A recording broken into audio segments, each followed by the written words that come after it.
Hi welcome back to IC movies. ഇന്ന് നമ്മൾ explain ചെയ്യാൻ പോകുന്നത് ഒരു സയൻസ് ഫിക്ഷൻ സൗത്ത് കൊറിയൻ ഫിലിമായിട്ടുള്ള ജംഗ് ഇ ആണ്. ഈ സിനിമ നടക്കുന്നത് ഒരു പോസ്റ്റ് അപ്പോകാലിപ്റ്റിക് ഫ്യൂച്ചറിലാണ്. കാലാവസ്ഥയിലെ മാറ്റങ്ങൾ കാരണം കടലിലെ ജലനിരപ്പ് വരെ ഉയർന്നിരുന്നു. ഇത് മനുഷ്യർക്ക് ഭൂമിയിൽ താമസിക്കാൻ പറ്റാത്ത വിധം കൊടൂരമായ ഒരു അവസ്ഥയായിരുന്നു. അങ്ങനെ ഇതിനൊരു പരിഹാരം കാണാനായിട്ട് ഒരു കൂട്ടം സയന്റിസ്റ്റ് സ്പേസിലേക്ക് പോവുകയാണ്. അങ്ങനെ വർഷങ്ങളുടെ റിസർച്ചിന് ശേഷം എർത്തിന്റെയും മൂണിന്റെയും ഓർബിറ്റ് പ്ലെയിനിലായിട്ട് 80 വലിയ ഷെൽട്ടറുകൾ ഉണ്ടാക്കുകയാണ്.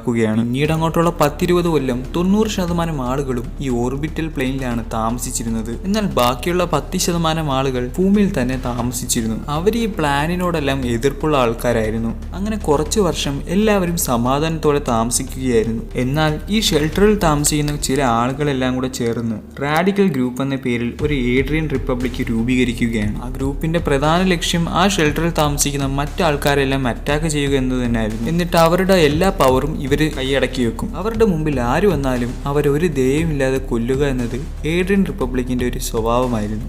അങ്ങനെ ഈ ക്രൂരതയ്ക്ക് ഇരയായിക്കൊണ്ടിരിക്കുന്ന ആളുകളെല്ലാവരും കൂടെ ചേർന്ന് ഒരു അലൈഡ് ഗ്രൂപ്പ് ഫോം ചെയ്യുകയാണ്. അങ്ങനെ ഏഡ്രിയൻ റിപ്പബ്ലിക്കുമായിട്ട് ഇവർ വർഷങ്ങളോളം യുദ്ധം ചെയ്യുകയാണ്. ഈ അലൈഡ് ഫോഴ്സിലെ ഒരു ബ്രേവ് സോൾജർ ആയിട്ടുള്ള യങ് ഷങ് ഇയെയാണ് നിങ്ങൾ ഈ കാണുന്നത്. നിരവധി മിഷനുകളിൽ ടീമിനെ നയിച്ചൊരു ധൈര്യശാലിയായ സോൾജറായിരുന്നു യങ് ഷങ് ഷി. അങ്ങനെ ഒരു ദിവസം യങ് ഷങ് ഷി മെക്കനോട് ആർമിക്കെതിരെ ഫൈറ്റ് ചെയ്തുകൊണ്ടിരിക്കുകയായിരുന്നു. പെട്ടെന്ന് അവളുടെ കയ്യിൽ ഒരു വെടിയുണ്ട്. അപ്പോഴാണ് അറിയുന്നത് അവൾ ശരിക്കും ഒരു റോബോട്ടാണ്. പെട്ടെന്ന് തന്നെ അവൾ ഡീആക്ടിവേറ്റ് ആയി. അപ്പോഴാണ് നമ്മൾ അറിയുന്നത് ഇത്ര നേരം നമ്മൾ കണ്ടത് ഒരു വിർച്വൽ ഫൈറ്റിംഗ് സിമുലേഷൻ ആണ്. എന്നാൽ നിങ്ങൾ ഈ കണ്ടത് നമ്മുടെ നായികയുടെ ഒരു AI വെർഷനാണ്. ശരിക്കും അവൾ 35 വർഷമായി കോമയിലാണ്. ഒരു യുദ്ധത്തിനിടെ നല്ല രീതിയിൽ പരിക്ക് പറ്റിയ കോമയിലേക്ക് പോവുകയായിരുന്നു നമ്മളുടെ നായിക. ക്രോണോയിഡ് എന്ന് പറയുന്ന ഒരു ടെക് കമ്പനിയിലെ കുറച്ച് സയന്റിസ്റ്റുകൾ ഒരു റിസർച്ചിലാണ്. ശരിക്കും എങ്ങനെയെങ്കിലും നമ്മളുടെ നായികയെ തിരിച്ചു കൊണ്ടുവരാനായിട്ട് അവരൊരു റോബോട്ടിക്കുമായി ചേർന്നുകൊണ്ടുള്ള ഒരു റിസർച്ചിലാണ് ഇപ്പോൾ ഉള്ളത്. ജംഗ് എന്ന് പറഞ്ഞ് പേരിട്ടേക്കുന്ന ഈ റിസർച്ചിന്റെ മെയിൻ ഹെഡ് എന്ന് പറയുന്നത് ഡോക്ടർ യങ് സിയോങ് ആണ്. നമ്മളുടെ കോമയുടെ ക്യാപ്റ്റൻ യങ്ങിന്റെ മകളാണ് ഡോക്ടർ യങ് സിയോങ് ഹി. തന്റെ അമ്മയെ ഒരു വാർ ഹീറോ ആക്കുകയാണ് യങ് സിയുടെ ലക്ഷ്യം. അങ്ങനെ ഡോക്ടർ യങ്ങും ക്രോണോയിഡിലുള്ള മറ്റ് സയന്റിസ്റ്റുമാരും എല്ലാം കൂടെ ചേർന്ന് നമ്മളുടെ നായികയുടെ ബ്രെയിൻ ഡാറ്റയെല്ലാം ഒരു റോബോട്ടിലേക്ക് കോപ്പി ചെയ്യുകയാണ്. ക്രോണോയിഡിന്റെ ഡയറക്ടറായിട്ടുള്ള കിം സാങ് ഹോങ് ആണെങ്കിൽ മറ്റ് അതോറിറ്റിയിലെ വലിയ ആളുകളുമായിട്ട് ചർച്ചയിലാണ്. ശരിക്കും ഈ പ്രോജക്റ്റ് വിജയിച്ചു കഴിഞ്ഞാൽ നമുക്ക് കിട്ടുന്നത് വളരെ സ്കിൽഫുൾ ആയ ഒരു ഡ്രോയിഡിനെ ആയിരിക്കും. എന്നാൽ ഹയർ അതോറിറ്റിയിലെ ആളുകൾക്ക് ഈ പ്രോജക്റ്റിനോട് വലിയ വിശ്വാസമൊന്നും ഇല്ലായിരുന്നു. എന്നാൽ കൂട്ടത്തിലുള്ള ഒരാൾ പറഞ്ഞു, ശരിക്കും ക്യാപ്റ്റൻ യങ് അന്ന് ആ മിഷൻ ഫിനിഷ് ചെയ്തിരുന്നെങ്കിൽ ഏഡ്രിയൻ റിപ്പബ്ലിക്കും അലൈഡ് ഗ്രൂപ്പുമായിട്ടുള്ള യുദ്ധം ഇത്രയും നീണ്ടുപോകില്ലായിരുന്നു. അങ്ങനെ നമ്മളുടെ ഡയറക്ടർ കിം അതോറിറ്റിയുമായിട്ട് സംസാരിച്ചു. ക്യാപ്റ്റൻ യങ്ങിന്റെ അവസാനത്തെ മിഷൻ എടുത്താൽ അതിലെ ചില കോമ്പാക്റ്റ് എല്ലാം AI ഉപയോഗിച്ച് നമുക്ക് കോപ്പി ചെയ്യാൻ കഴിയുമെന്ന് പറഞ്ഞു. എന്നാൽ എന്താണെന്നറിയില്ല, ചില കാരണങ്ങൾ കൊണ്ട് അത് ഓരോ ഘട്ടവും ഫെയിലാവുകയാണ്. ഒരുപക്ഷെ ആ മിഷൻ ഒരു ഫെയിൽ ആയതുകൊണ്ടായിരിക്കാം ഇങ്ങനെ സംഭവിക്കുന്നതെന്ന് നമ്മളുടെ ഡയറക്ടർ പറഞ്ഞു. പിന്നീട് കാണിക്കുന്നത് ഡോക്ടർ യങ്ങും ക്രോണോയിഡിലെ മറ്റൊരു സ്റ്റാഫായിട്ടുള്ള സംഭാഷണമാണ്. ജംഗിക് പറയുകയാണ്, ശരിക്കും ഞാൻ ക്യാപ്റ്റൻ യങ്ങിന്റെ വലിയൊരു ഫാനാണ്. അപ്പോഴേക്കും ഡോക്ടർ യങ് ഓർക്കുന്നത് 35 വർഷം മുമ്പുള്ള തന്റെ അമ്മയെയാണ്. അവസാനമായി തന്റെ അമ്മയെ കാണുന്നത് താൻ സർജറിക്ക് പോകും മുമ്പാണ്. ശരിക്കും ഡോക്ടർ യങ്ങിന് ചെറുതിലൊരു ക്യാൻസർ വന്നിരുന്നു. പിന്നീട് കാണിക്കുന്നത് ക്രോണോയിഡ് ഗ്രൂപ്പിൽ നിന്നും ഡോക്ടർ യങ് ജോലിയെല്ലാം കഴിഞ്ഞ് തിരിച്ചു പോകുന്നതാണ്. ക്രോണോയിഡ് ഗ്രൂപ്പിലെ ഓരോ വ്യക്തിയും കമ്പനിയിലേക്ക് എൻ്റർ ആവുമ്പോഴും എക്സിറ്റ് ആവുമ്പോഴും ഒരു സ്കാനിലൂടെ വേണം പോവാൻ. അതിനെ എത്നിക് സ്കാൻ എന്നാണ് പറയുന്നത്. ശരിക്കും ഇവർ ജോലി ചെയ്യുന്നത് ഒരു ഡ്രോയിഡ് കമ്പനിയിലായതുകൊണ്ട് തന്നെ ഈ കടന്നു പോകുന്നത് മനുഷ്യനാണോ റോബോട്ടാണോ എന്ന് തിരിച്ചറിയാൻ വേണ്ടിയാണ് ഈ സ്കാൻ ചെയ്യുന്നത്. ഡോക്ടർ യങ് ശരിക്കും പോകുന്നത് മറ്റൊരു ഡോക്ടറിന്റെ അടുത്താണ്. അപ്പോഴാണ് നമ്മൾ അറിയുന്നത് ഡോക്ടർ യങ്ങിന്റെ ആ പഴയ ക്യാൻസർ തിരിച്ചു വന്നു എന്നാണ്. ഡോക്ടർ പറയുന്നത്, യങ്, നിനക്ക് 3 മാസം മാത്രമേ ആയുസ് ഉണ്ടാവുകയുള്ളൂ. അപ്പോഴേക്കും നീ മരിച്ചു പോവും. നിനക്ക് ആകെയുള്ള സൊല്യൂഷൻ എന്ന് പറയുന്നത് നിന്റെ മെമ്മറി എല്ലാം കോപ്പി ചെയ്ത് ഒരു ഡ്രോയിഡിലേക്ക് ആക്കുക എന്നതാണ്. ഒരു A ക്ലാസ് ഡ്രോയിഡ് ആണെങ്കിൽ നിനക്ക് ഇവിടെ സിറ്റിസൺഷിപ്പും കിട്ടുന്നതായിരിക്കും. അങ്ങനെയാണെങ്കിൽ നിനക്ക് ഒരു കുഴപ്പമില്ലാതെ വീണ്ടും കണ്ടിന്യൂ ചെയ്ത് പോകാൻ പറ്റും. അങ്ങനെ നമ്മുടെ ബ്രെയിൻ മറ്റൊരു ഡ്രോയിഡിലേക്ക് കോപ്പി ചെയ്യണമെങ്കിൽ 3 രീതിയിലാണ് കഴിയുന്നത്. ഒന്നെന്ന് പറയുന്നത് ടൈപ്പ് A. ടൈപ്പ് Aയിൽ പെടുന്നത് സാധാരണ മനുഷ്യരെ പോലെ എല്ലാ റൈറ്റ്സോട് കൂടിയും ഈ ലോകത്ത് ജീവിക്കാൻ കഴിയുന്നവരാണ്. ടൈപ്പ് B എന്ന് പറയുന്നത് നമ്മളുടെ മെമ്മറി ഒരിക്കലും പ്രൈവറ്റ് ആയിരിക്കില്ല. അത് മറ്റു കമ്പനികൾക്ക് ആക്സസ് ചെയ്യാൻ പറ്റും. ടൈപ്പ് C എന്ന് പറയുന്നത് ഫ്രീ ആയിട്ട് ഗവൺമെന്റ് തരുന്ന ഒരു ഡ്രോയിഡാണ്. നമ്മളുടെ മെമ്മറി ഒരിക്കലും ആ ഡ്രോയിഡിൽ സെക്യൂർ ആയിരിക്കില്ല. ആർക്ക് വേണമെങ്കിലും എപ്പം വേണമെങ്കിലും ആക്സസിബിൾ ആയിരിക്കും. അങ്ങനെ ഡോക്ടർ യങ്ങിനോട് പറയുകയാണ്, നീ ടൈപ്പ് A തന്നെ സെലക്ട് ചെയ്യണം. അങ്ങനെയാണെങ്കിൽ നിനക്ക് ഈ ലോകത്ത് സിറ്റിസൺഷിപ്പ് കിട്ടുകയും കുട്ടികളെ അഡോപ്റ്റ് ചെയ്യാൻ കഴിയുകയും മാത്രമല്ല നിന്നെ സാധാരണ ഒരു മനുഷ്യരെ പോലെ തന്നെ ഈ ഗവൺമെന്റ് ട്രീറ്റ് ചെയ്യുകയും ചെയ്യും. അപ്പോഴേക്കും ഡോക്ടർ യങ് പറയുകയാണ്, എനിക്ക് എൻ്റെ അമ്മയൊന്ന് കാണണം. പിന്നീട് നമ്മൾ അറിയുന്നത് ശരിക്കും ഡോക്ടർ യങ് കൺസൾട്ട് ചെയ്തിരുന്ന ആ ഡോക്ടറും ഒരു ഡ്രോയിഡ് ആയിരുന്നു. അതും ടൈപ്പ് A ഡ്രോയിഡ്. അങ്ങനെ ഡോക്ടർ ഡോക്ടർ യങ് കുട്ടിക്കാലം ഓർക്കുന്നു. ശരിക്കും അന്നത്തെ ആ മിഷനിൽ ക്യാപ്റ്റൻ യങ് സർവൈവ് ചെയ്തിരുന്നു. അന്ന് രാത്രി ഡോക്ടർ യങ്ങിന്റെ അടുത്ത് ക്രോണോയിഡ് കമ്പനിയിലെ ചില ആളുകൾ ചെന്നിരുന്നു. എന്നിട്ട് പറഞ്ഞു, മോളുടെ എല്ലാ ചെലവും ഞങ്ങൾ ഏറ്റെടുക്കാം. മോളുടെ education, health benefits, health insurance എല്ലാം ഞങ്ങൾ ഏറ്റെടുക്കാം. പകരമായി ക്രോണോയിഡ് കമ്പനി മുന്നോട്ട് വെച്ചത് തന്റെ അമ്മയെ ഒരു ടൈപ്പ് സി ഡ്രോയിഡ് ആക്കുക എന്നുള്ള ഒരു ആവശ്യം മാത്രമായിരുന്നു. അന്ന് ഇതിനെക്കുറിച്ചൊന്നും വലിയ അറിവൊന്നും ഡോക്ടർ യങ്ങിന് ഉണ്ടായിരുന്നില്ല. അതിനാൽ തന്നെ ഡോക്ടർ യങ് സമ്മതിച്ചു. ശേഷം തന്റെ മുത്തശ്ശിയോടാണ് ഡോക്ടർ യങ് താമസിച്ചിരുന്നത്. അങ്ങനെ തിരിച്ച് നമ്മളെ ഡോക്ടർ യങ്ങിന്റെ ഇപ്പോഴത്തെ കാലത്തിലേക്ക് പോവുകയാണ്. ഡോക്ടറിന് തന്റെ അമ്മയെ കാണാനായിട്ട് അവിടെ എത്തിയിരിക്കുകയാണ്. തന്റെ അമ്മയുടെ മുഖമെല്ലാം ആകെ ചുളുങ്ങിയിരുന്നു. കാരണം വാർദ്ധക്യം അവരെ ബാധിച്ചിരുന്നു. അങ്ങനെ പിറ്റേ ദിവസം ക്രോണോയിഡ് ഓഫീസിൽ ഡോക്ടർ യങ്ങിന്റെ 18ാമത്തെ ഡ്രോയിഡിന്റെ പരീക്ഷണമാണ്. എന്നാൽ ടെസ്റ്റിങ്ങിന് മുമ്പ് ഡയറക്ടർ കിം പറഞ്ഞു, ഇത്തവണ നമ്മളൊരു പുതിയ കാര്യത്തിലേക്ക് ചെയ്യുകയാണ്. പ്രാക്ടീസ് സെക്ഷന് മുമ്പ് ഡ്രോയിഡിന്റെ കാലിലായിട്ട് ഒരു വെടി വെക്കണം. എന്നാൽ ഈ പ്രാവശ്യം ഡ്രോയിഡിന് വളരെ പാടായിരുന്നു ഒരു പരിക്കും വെച്ചുകൊണ്ട് ഇത്രയും എനിമിയെ നേരിടുക എന്നത്. എന്നാൽ ടെസ്റ്റിംഗ് അവസാനിക്കും മുമ്പ് തന്നെ ഡ്രോയിഡിന്റെ ബ്രെയിനിൽ ഒരു ന്യൂ യെല്ലോ ഏരിയ ആക്ടിവേറ്റ് ആവുകയാണ്.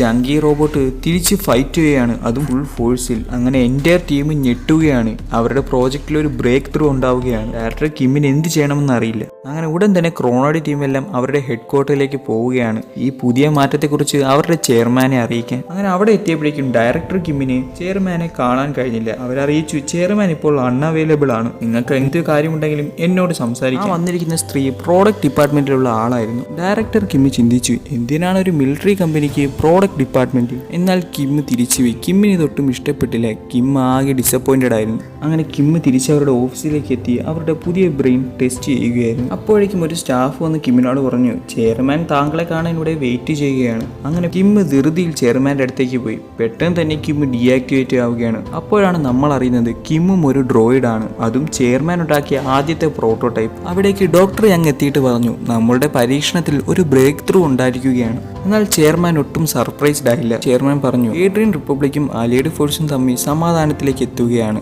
അതുകൊണ്ട് തന്നെ ഇനി ഡ്രോയിഡുകളുടെ ആവശ്യമൊന്നും വേണ്ടി വരത്തില്ല. നമ്മളുടെ സിവിൽ വാർ അവസാനിക്കാൻ പോവുകയാണ്. അതുകൊണ്ട് ഡോക്ടർ യങ്, നിങ്ങൾ എത്രയും പെട്ടെന്ന് ജങ്കി എന്ന പ്രോജക്റ്റ് ഹോൾട്ട് ചെയ്ത് വെക്കണം. അപ്പോഴേക്കും ചെയർമാൻ പറഞ്ഞു, ഇനി ഈ ഡ്രോയിഡുകളെല്ലാം വെച്ച് നമുക്ക് വീട്ടിൽ ജോലി ചെയ്യിക്കാനേ കൊള്ളാവും. ചെയർമാൻ ഒന്നും കൂടെ പറഞ്ഞു, എല്ലാം കഴിഞ്ഞിട്ട് വേണം കിമ്മിനെയും കൂടെ അങ്ങ് തട്ടിക്കളയാൻ. ഇത് ഡോക്ടർ യങ്ങിന് ഒരു ഹാർട്ട് അറ്റാക്ക് തന്നെ കൊടുത്തു. കാരണം അവളുടെ ജീവിതം മുഴുവനും അവൾ തന്റെ അമ്മയെ തിരിച്ചു കൊണ്ടുവരാനായിട്ട് കഷ്ടപ്പെടുകയായിരുന്നു.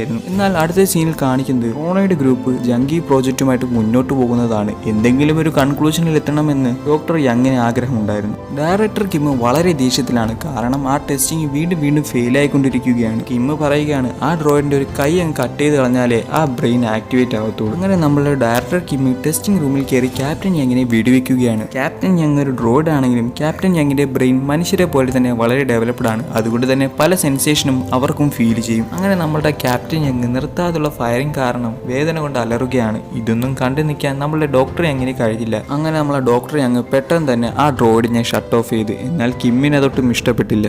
അങ്ങനെ കിം ഡോക്ടർ യങ്ങിന്റെ നേരെ തോക്ക് ചൂണ്ടി. പെട്ടെന്ന് അവിടേക്ക് ഒരു സ്റ്റാഫ് വന്നിട്ട് പറഞ്ഞു, ഡയറക്ടർ കിം, താങ്കളെ ചെയർമാൻ വിളിക്കുന്നു.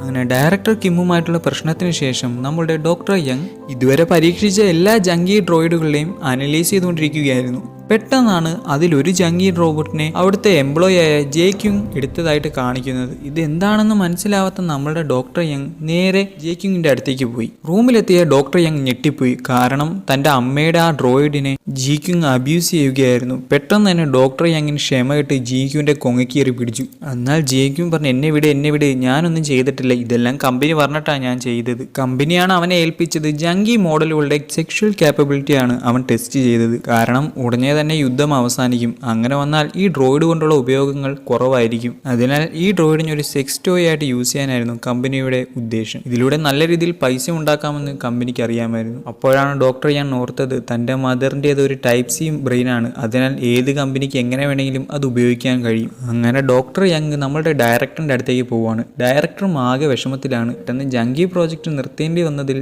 നമ്മളുടെ ഡയറക്ടറിന് നല്ല രീതിയിൽ വിഷമമുണ്ട്. അങ്ങനെ നമ്മുടെ ഡയറക്ടർ പറയാണ്, നമ്മളിതെല്ലാം അടച്ചു പൂട്ടുന്നതിന് മുമ്പായി അവസാനമായിട്ട് നമുക്ക് ഒരു വട്ടം കൂടെ ഒന്ന് ടെസ്റ്റ് ചെയ്ത് നോക്കാം. അങ്ങനെ എല്ലാവരും ലാസ്റ്റ് ഫൈനൽ ടെസ്റ്റിന് വേണ്ടി തയ്യാറെടുക്കുകയാണ്. അങ്ങനെ ക്യാപ്റ്റൻ യങ്ങിന്റെ മറ്റൊരു ഡ്രോയിഡിനെ അവിടെ കൊണ്ടുവന്നു. അത് അവരുടെ അവസാനത്തെ പരീക്ഷണമായിരുന്നു. അതുകൊണ്ട് തന്നെ എല്ലാവരും വളരെയധികം പ്രതീക്ഷയിലായിരുന്നു. അങ്ങനെ ഡോക്ടർ യങ് കൺട്രോൾ റൂമിൽ കയറി നമ്മളുടെ ഡ്രോയിഡിനെ ആക്ടിവേറ്റ് ചെയ്തു. ഡയറക്ടർ കിമ്മിന്റെ വെടികൊണ്ട് ആ ഡ്രോയിഡ് ആകെ നശിച്ചിരുന്നു. എന്നാൽ ആ ഡ്രോയിഡ് വേദന കൊണ്ട് കഷ്ടപ്പെടുന്നത് കണ്ടപ്പോൾ നമ്മളുടെ ഡോക്ടർ യങ്ങിന് സഹിച്ചില്ല.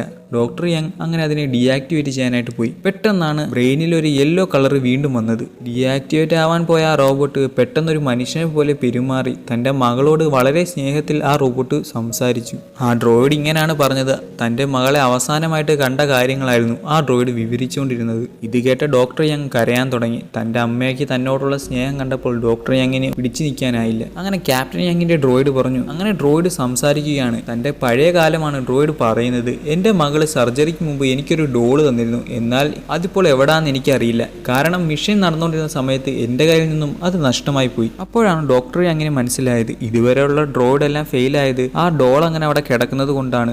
ആ ഡോള് നമ്മളുടെ ക്യാപ്റ്റൻ യങ്ങിനെ ബാറ്റിൽ നിന്നും ഡിസ്ട്രാക്ട് ചെയ്യുകയായിരുന്നു. ഇത് കേട്ടിരുന്ന നമ്മളെ ഡോക്ടർ യങ് ആ ഡ്രോയിഡിനെ ഡീആക്ടിവേറ്റ് ചെയ്തിട്ട് പൊട്ടിക്കരഞ്ഞു. ഇതിൽ നിന്ന് അവർ മനസ്സിലാക്കിയത് ബ്രെയിൻ ക്ലോണിങ് 100% പെർഫെക്റ്റ് ആയി എന്നതാണ്. അങ്ങനെ പിറ്റേ ദിവസം ഫൈനൽ സിമുലേഷന് വേണ്ടി നമ്മളുടെ ക്യാപ്റ്റൻ യങ്ങിന്റെ ഡ്രോയിഡിനെ കൊണ്ടുവന്നു. അങ്ങനെ ഒരു റൂമിലെത്തിയപ്പോൾ നമ്മളുടെ ഡോക്ടർ യങ് ക്യാപ്റ്റൻ യങ്ങിനെ ആക്ടിവേറ്റ് ചെയ്യാനായിട്ട് പോയി. ശരിക്കും ആ ബ്രെയിനിൽ കണ്ട യെല്ലോ കളർ എന്ന് പറയുന്നത് തൻ്റെ മകളെ കുറിച്ചുള്ള ഓർമ്മയായിരുന്നു. അത് പിന്നീടാണ് നമ്മളെ ഡോക്ടർ യങ്ങിന് മനസ്സിലായത്. തന്നെക്കുറിച്ചുള്ള ഓർമ്മകളാണ് ആ യെല്ലോ കളറായിട്ട് ബ്രെയിനിൽ കാണിച്ചിരുന്നത്. അത് കാരണമാണ് എല്ലാ ചലഞ്ചുകളും ആ ഡ്രോയിഡ് ഫെയിലായത്. അങ്ങനെ നമ്മളുടെ ഡോക്ടർ യങ് ആ യെല്ലോ കളർ കംപ്ലീറ്റ് ആയിട്ടും ഡിലീറ്റ് ചെയ്യുകയാണ്. അതായത് തൻ്റെ മകളുടെ ഓർമ്മയെല്ലാം ആ ഡ്രോയിഡിൽ നിന്നും കംപ്ലീറ്റ് ആയിട്ട് കളഞ്ഞു. അങ്ങനെ ടെസ്റ്റിംഗ് ആരംഭിച്ചു. എല്ലാവരും അപ്സെറ്റ് ആയിരുന്നു. കാരണം അത് അവരുടെ അവസാനത്തെ പരീക്ഷണമാണ്. എന്നാൽ സിമുലേഷൻ ടെസ്റ്റിൽ ആ ഡ്രോയിഡ് ഫെയിലാവുകയാണ്. അതിനൊരു വെടി കൊള്ളുകയും പെട്ടെന്ന് തന്നെ അത് തറയിലേക്ക് വീഴുകയും ചെയ്തു. അപ്പോഴേക്കും നമ്മളുടെ ടെക്നീഷ്യനായ ജാങ്ക്യൂം പറഞ്ഞു, ഈ AI ടെസ്റ്റിങ്ങിൽ എന്തോ പ്രത്യേകതയുണ്ട്. കാരണം ബാക്കിയുള്ള ടെസ്റ്റിംഗ് പോലെയുള്ള എന്തോ വ്യത്യസ്തമായി എനിക്കിതിൽ കാണാൻ കഴിഞ്ഞു. എന്നാൽ ഡയറക്ടർ കിം ആകെ വിഷമത്തിലായിരുന്നു. അദ്ദേഹം ഇതൊന്നും കേൾക്കാൻ നിന്നില്ല. എന്നാൽ നടന്നുകൊണ്ടിരുന്ന നമ്മളുടെ ഡയറക്ടറിന് എന്തോ പന്തികേട് തോന്നി. അദ്ദേഹം പെട്ടെന്ന് തന്നെ സിമുലേഷൻ റൂമിലേക്ക് തിരിച്ചു വന്നു. എന്നിട്ട് ആ സിമുലേഷൻ വീഡിയോ ഒന്ന് റീപ്ലേ ചെയ്ത് നോക്കി. ശരിക്കും ആ ഡ്രോയിഡ് ഫേക്ക് ചെയ്യുകയായിരുന്നു. അതായത് വെടിയുള്ളതുപോലെ ആ ഡ്രോയിഡ് ആക്ട് ചെയ്യുകയായിരുന്നു. പെട്ടെന്ന് തന്നെ ഡയറക്ടർ കിം പറഞ്ഞ് പ്ലേസ് മൊത്തം ലോക്ക്ഡൌൺ ചെയ്തേക്ക്, എന്തോ ഒരു കാര്യം ഇവിടെ നടക്കാൻ പോകുന്നുണ്ട്. എന്നാൽ ഈ ജങ്കി റോബോട്ടിനെ തിരിച്ച് അതിന്റെ ചേംബറിലേക്ക് കൊണ്ടുപോകാൻ പോയ രണ്ടുപേർക്ക് ഇതെന്താണ് ഇവിടെ നടക്കുന്നതെന്ന് മനസ്സിലായില്ല. പെട്ടെന്ന് തന്നെ നമ്മളുടെ ക്യാപ്റ്റൻ യങ്ങിന്റെ ഡ്രോയിഡ് അവർ കാണാതെ അവിടെ നിന്ന് രക്ഷപ്പെടുകയാണ്. അപ്പോഴേക്കും നമ്മളുടെ ഡയറക്ടർ കിം അവിടെയുള്ള എല്ലാ കോമ്പാക്ട് ഡ്രോയിഡുകളെയും ആക്ടിവേറ്റ് ചെയ്തു. എന്നിട്ട് നമ്മളുടെ ക്യാപ്റ്റൻ യങ്ങിന്റെ ഡ്രോയിഡിനെ കണ്ടുപിടിച്ച് അതിനെ എലിമിനേറ്റ് ചെയ്യുക എന്നതായിരുന്നു അദ്ദേഹത്തിന്റെ ലക്ഷ്യം.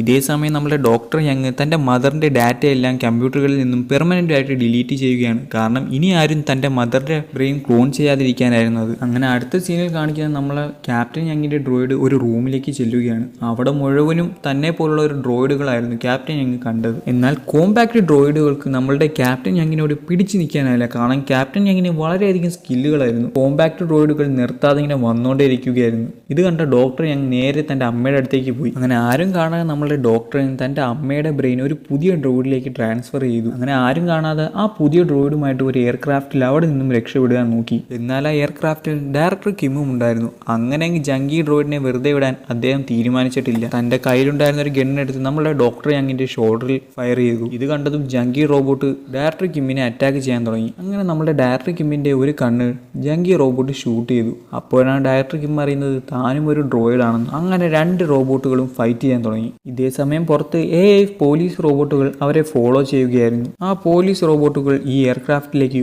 ഓപ്പൺ ഫയർ ചെയ്യാൻ തുടങ്ങി. പെട്ടെന്നാണ് ജങ്കി അത് കാണുന്നത്. തൻ്റെ മോള് ചോരയിൽ വാർന്നു കിടക്കുകയാണ്. അവളുടെ ജീവൻ വളരെ അപകടത്തിലാണെന്ന് പറഞ്ഞ ജങ്കി റോബോട്ട് ഇതുവരെ ആരും കാണാത്തൊരു കില്ലർ റോബോട്ടായി മാറിക്കഴിഞ്ഞിരുന്നു. അങ്ങനെ കിമ്മിനെ നമ്മളെ ജങ്കി ആ വണ്ടിയിൽ നിന്നെടുത്ത് പുറത്തു കളഞ്ഞിട്ട് അവിടെ ഉണ്ടായിരുന്ന എല്ലാ റോബോട്ടിനെയും ഓരോന്നായിട്ട് കൊന്നു കളഞ്ഞു. എന്നിട്ട് തൻ്റെ മോളെ രക്ഷിക്കാനായി ജങ്കി അടുത്തേക്ക് പോയി. അങ്ങനെ മരണത്തിലേക്ക് അടുത്തുകൊണ്ടിരിക്കുന്ന നമ്മളുടെ ഡോക്ടർ യങ്ങിൻ്റെ അടുത്തേക്ക് അമ്മ ഡ്രോയിഡ് ചെന്നു. തൻ്റെ മകളെ രക്ഷിക്കണമെന്ന് ആ ഡ്രോയിഡിന് ആഗ്രഹമുണ്ടായിരുന്നു. അപ്പോഴേക്കും ഡോക്ടർ യങ് പറഞ്ഞു, അമ്മ എത്രയും പെട്ടെന്ന് ഇവിടുന്ന് രക്ഷപ്പെട്ടോളൂ. അമ്മയെ തിരക്കി അവരെന്തായാലും വരും.